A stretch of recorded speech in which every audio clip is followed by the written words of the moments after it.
తనూజాను చూసి తను మాతో వస్తుంది, నువ్వు వెళ్ళమ్మా అన్నాడు ఉమాశంకర్. నిర్మల గారు కూడా మాట్లాడలేదు. కౌశి ప్రియాని చూడటానికి ఇష్టపడలేదని నర్స్ చెప్పడంతో ఆమెకు ఎలాగైనా కూతురు కాపురం చక్కదిద్దాలనే తపనే ఉంది. అవును ప్రియా, మీ నాన్న చెప్పింది కూడా నిజమే. అతనికి ఇష్టం లేకపోతే నువ్వు మాత్రం ఏం చేస్తావు? మనం వెళ్ళిపోదామని అంటుంటే అయోమయంగా చూసింది. నిర్మల గారు కళ్ళార్పాతూ నేను చూసుకుంటా అనడంతో తనూజాతో నేను నాన్నతో వెళ్తానక్క, పింకీ జాగ్రత్త అని చెప్పి అప్పటికప్పుడు డిశ్చార్జ్ చేయించుకుని యశ్వంత్తో చెప్పి ఊరికి వచ్చారు. అదే ఇల్లు, ఒకప్పుడు తన అమ్మ నాన్న కోసం ప్రియా పోరాటం చేసిన ఇల్లు, తన కోసం వెతుక్కుంటూ కౌశి వచ్చిన ఇల్లు, మరోసారి తన కోసం తన భర్త రావాలని ముక్కోటి దేవతలకి మొక్కుకుంటూ తండ్రితో పాటు లోపలికి వచ్చింది. రాత్రి అయినా ప్రియా కనబడలేదు కౌశికి. అతన్ని కళ్ళు మాత్రం ఆమె కోసం వెతుకుతుంటే ఎవరి కోసం వెతుకుతున్నావు కౌశి? ప్రియా కోసమైతే తను లేదు, వాళ్ళ నాన్న తీసుకెళ్ళిపోయాడని చెప్పాడో లేదో. స్టాండ్కి ఉన్న సెలైన్ బాటిల్ నేలకు చేరింది. ఎందుకురా అంత కోపం? తను ఉంటే ఏమో లోపలికి కూడా రానివ్వద్దు అన్నావు. ప్రెగ్నెన్సీతో ఉంది, నీకోసం పిచ్చిదానిలా ఏడుస్తూ ఇక్కడే కూర్చోమంటావా? రావద్దనగానే దొరికిందే ఛాన్స్ అని దొబ్బేయాలా? అరిచాడు. మరేం చేయమంటావు? నీకోసం తన హెల్త్ని పాడు చేసుకోమంటావా? కౌశి, నీది ప్రేమో పిచ్చో తెలియడం లేదురా. పెళ్లి చేసుకున్నావు కదా, తన కోసం పూర్తి రెస్పాన్సిబిలిటీ తీసుకున్నావని హ్యాపీ అయినంతసేపు పట్టలేదు తనని వదిలేసి చక్కగా గోవాలో అమ్మాయిలతో తిరగడానికి పోయావు. నువ్వు చేసిన పనే ప్రియా చేస్తే ఏం చేస్తావురా? కానీ తనలా ఎన్నటికీ చేయలేదు. నీకోసం పిచ్చిదారిలా ఎదురు చూస్తూ వాళ్ళ నాన్న పిలుస్తున్నా పోకుండా నీ ఇంటికి వెళ్ళింది. మన పాప కోసం తన ప్రాణాన్ని కూడా పణంగా పెట్టింది. ఈ ప్రాసెస్లో తనకేదైనా అయ్యి ఉంటే ఎవరిది బాధ్యత? నా మాట విని ప్రియాతో మాట్లాడి ఇకనైనా తనతో హ్యాపీగా ఉండు. ఈ టైంలో ఎంత ప్రశాంతంగా ఉండాల్సింది పోయి అంతకన్నా ఎక్కువ ఒత్తిడికి లోనవుతుందని నేనే వాళ్ళ అమ్మా నాన్నతో పంపించాను అన్నాడు యశ్వంత్. కౌశి మాట్లాడలేదు. యశ్వంత్ వెళ్ళిపోయాడు. ప్రియా, ఈ పాలు తాగు. నాకు వద్దమ్మా, వచ్చినప్పటి నుంచి చూస్తున్నా ఏదో పోగొట్టుకున్న దానిలో ఆలోచిస్తూ ఉన్నావు. నీ గురించి కాదు, నీ కడుపులో బిడ్డ ఆకలి గుర్తు రావడం లేదా? కన్నీళ్లతో చూసింది తల్లిని. తన పక్కనే కూర్చొని కొన్నాళ్ళు ఈ ఎడబాటు తప్పదు, అబ్బాయి ఖచ్చితంగా నీ కోసం వస్తాడు, ఏడవకని పాలు తాగించింది. నాన్న ఎక్కడికి వెళ్ళారు? బయట పని ఉందని వెళ్ళారు. అటు కౌశి తగ్గడు, ఇటు నాన్న మాట వినిపించుకోవడం లేదు. ఎలామా వీళ్ళతో వేగడం అని తల్లి ఒడిలో తల పెట్టుకుంది. ఆవిడ ఏదో ఊరడించే మాటలు చెప్తుంటే ఇంటి ముందుకొచ్చి ఆగింది కారు. ఎవరని చూస్తున్న ప్రియాకి శృతి దిగి వస్తుంటే కళ్ళు విప్పార్చుకుని చూస్తుంటే ప్రియా ఎలా ఉన్నావు అంటూ లోపలికి వచ్చింది. శృతి, నువ్వేంటి ఇక్కడ? నీకోసమే వచ్చాను. ఎందుకు? రేపటి నుంచి నువ్వు ఆఫీస్కి రావాలి. నిన్ను తీసుకురమ్మని కౌశి సార్ నాకు ఆర్డర్ వేశారు. నువ్వు రాకపోతే నా జాబ్తో పాటు మా హబ్బీ జాబ్ కూడా గోవిందా అని గట్టిగా చెప్పి మరీ పంపారు అని వాయిపోయింది. నేరుగా నన్ను రమ్మనలేక ఇలాంటి బ్లాక్ మెయిల్స్ చేస్తాడా? ఉంటానంటే పొమ్మని. ఇప్పుడు ఎందుకు ఈ వేషాలన్నీ? కాసేపు కోప్పడిన వెంటనే నవ్వుకుంది. తనని వదిలి ఉండలేడని. నిర్మల గారి మనసు స్థిమితపడింది. రేపటి నుంచి ప్రియా ఆఫీస్కి వస్తుంది, నువ్వు నిశ్చింతగా ఇంటికి వెళ్ళు అని అభయం ఇచ్చింది. కానీ మా నాన్న ఏమంటారో? తినడానికి తిండి ఉండాలంటే ఎవరో ఒకరైనా సంపాదించాలి కదే, అది నువ్వే చెయ్యి. ఆయన అసలే హార్ట్ పేషెంట్, ఈ వయసులో కష్టం ఎందుకు? మీ నాన్నని నేను ఒప్పిస్తాను, నువ్వు ఆలోచించకుండా ఉండని చెప్పడంతో తల్లిని హత్తుకొని థ్యాంక్స్ మా అంది. శృతి ఊపిరి పీల్చుకొని కాసేపు ఉండి వెళ్ళిపోయింది. మన ఇంటికి ఏదో కారు వచ్చిందంట, ఎవరు నిర్మల? వాడు కానీ మళ్ళీ వచ్చాడా ఏంటి అన్నాడు ఉమాశంకర్ ఇంట్లోకి వస్తూనే. అసలు మీ ఉద్దేశం ఏంటండి? అతనికి మన అమ్మాయి అంటే ఇష్టం, ప్రియాకి అతను అంటే ప్రాణం. ఇద్దరిని విడదీసి మీరేం సాధిస్తారు? అది ఎలాగో ఇంకో పెళ్లి చేసుకోదు. ఇప్పుడు మీ మాట మీద గౌరవంతో మన దగ్గరే ఉన్నా రేపో మాపో మనం పుట్టుక్కుమంటే దానికి దిక్కెవరు? కొంచెమైనా ఆలోచించండి. ఆ కార్ మన అమ్మాయి కోసమే వచ్చింది. రేపటి నుంచి ఆఫీస్కి రమ్మని, లేదంటే మీ హాస్పిటల్ ఖర్చులు, మన తిండి, ప్రియా చెకప్ ఖర్చులన్నీ రేపటికల్లా కష్టమని నోటీస్ పంపిస్తారట. కడతారా లేదంటే పోలీస్ స్టేషన్కి వెళ్తారా అంది నిర్మల గారు.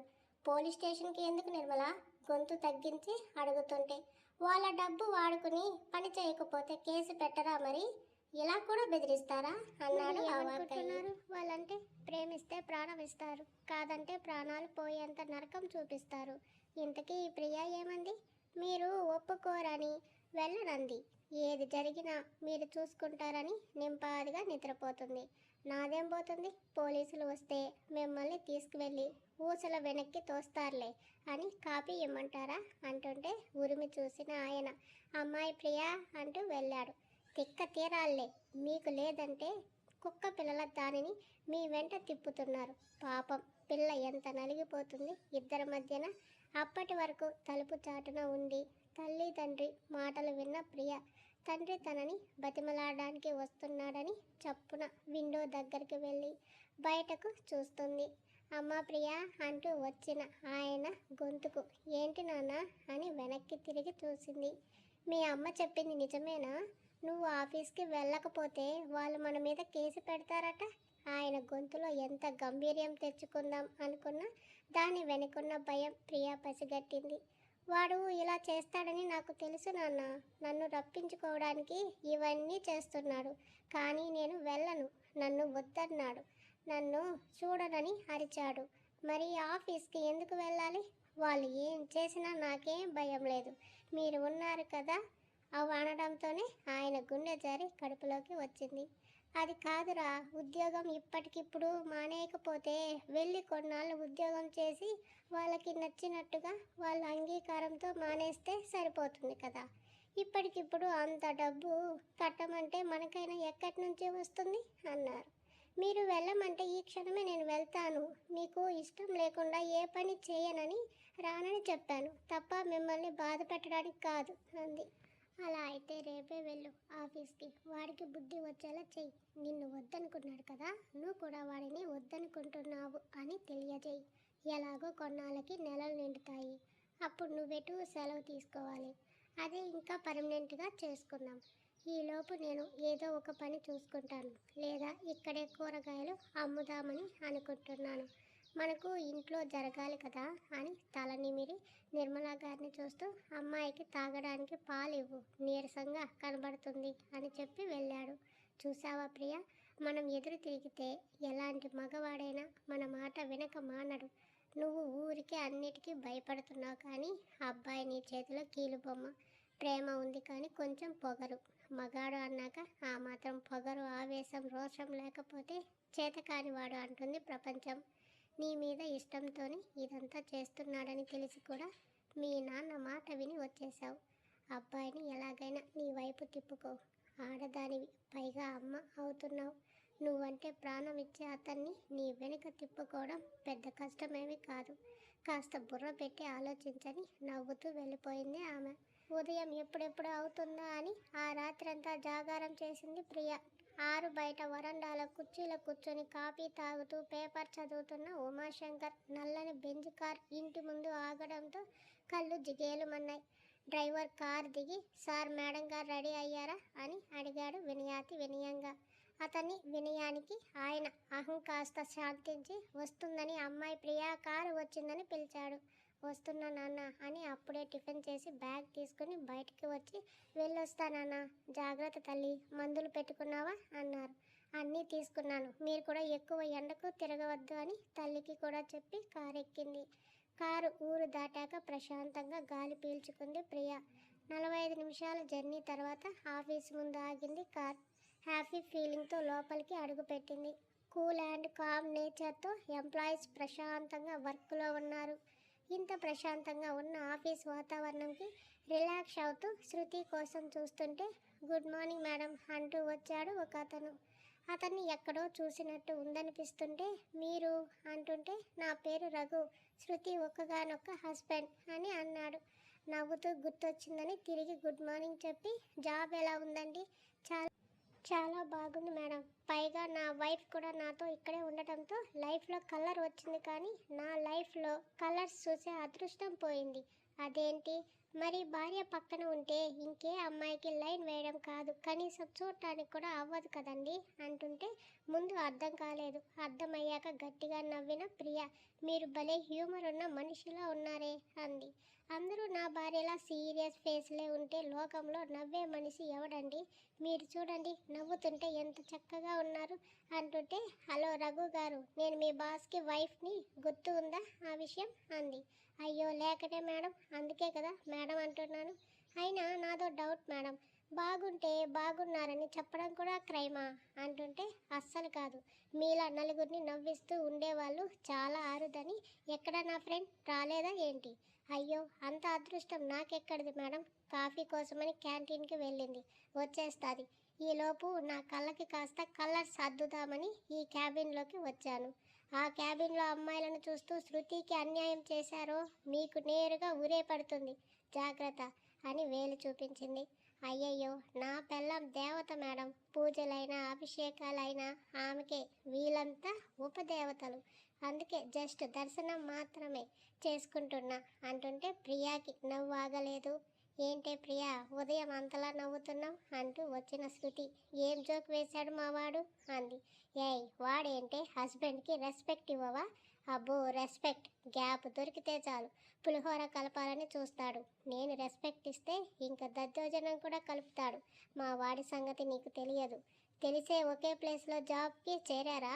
తనని చూడకుండా ఒక్కరోజు కూడా నేను ఉండలేను మేడం అన్నాడు రఘు తెగ బాధ నటిస్తూ. బాబు, ఉదయమే నేను దోశ తిని వచ్చా, నువ్వు పులిహోర కలపక కానీ కాఫీ తాగి ఇకపో అంది. చూడండి మేడం, కళాకారులను ఎలా అవమానిస్తుందో మీ ఫ్రెండ్ అని బాధగా చెప్పి, have a great day madam, bye darling అని తన ఫ్లోర్కి వెళ్ళిపోయాడు. శృతి, మీ ఆయన మంచోడే కదా కాఫీ తాగుతూ అడిగింది. మంచోడే, కానీ నోరు కాసేపు కూడా కుదురుగా ఉండదు, ఒకటే నస. నీ కోపం రాదా మీ ఆయన వేరే అమ్మాయిలతో మాట్లాడుతుంటే? మొదట్లో తెలియక కోప్పడ్డాను, అరిచాను, కానీ ఆయన ఏదైనా మాటల దగ్గర తప్ప చేతల్లో చూపుల్లో చెడు ఉద్దేశం లేదని గ్రహించి లైట్ తీసుకున్నా. అంటే మా వాడికి బంధుగణం ఎక్కువ, మరదళ్ళు వరుసైన ఆడవాళ్ళు లిస్టు కొంచెం పెద్దదే. వరుస అయితే ఇక సరదాలు సరసాలు చెప్పాలా? వాళ్ళ ఆట పట్టిస్తే మా వాడు కౌంటర్లు ఇవ్వడంలో సిద్ధయ్య. ఏదైతేనే మీ ఆయన హ్యూమర్ తెలిసినా అరిచి గోల చేయకుండా పాజిటివ్గా తీసుకున్నావు. అతనికి తన పరిధి దాటకుండా ఉండటం ఎలాగో తెలుసు. హ్యాపీ లైఫ్ అయితే మరే మామూలుగా కాదు, భరించలేనంత అని ఫోన్ వస్తుంటే తీసి మాట్లాడుతూనే లేచిన శృతి, ఓకే సార్, సారీ సార్ అంది భయంగా. ప్రియా అయోమయంగా చూస్తుంటే ఫోన్ పెట్టేసి, ప్రియా నీ కౌశిక్ క్యాంప్ నుంచి మన నవ్వులు చూసి పని మానేసి ఉప్పర్ మీటింగ్ పెట్టారా అని వాయిస్తున్నాడు, చల్ బ్రేక్లో కలుద్దాం అంది. రాక్షసుడని తిట్టుకుంటూ శృతికి బాయ్ చెప్పి తన క్యాబిన్కి వచ్చిన ప్రియాకి అక్కడ ఖాళీ చేయి దర్శనమిచ్చింది. పర్సనల్ రూమ్లో ఉన్నాడా అని చూస్తే అక్కడా లేడు. వెంటనే శృతికి ఫోన్ చేసి, కౌశి లేడిక్కడ, సార్ ఆఫీస్కి రాలేదు, హాస్పిటల్లోనే ఉన్నారు అంది.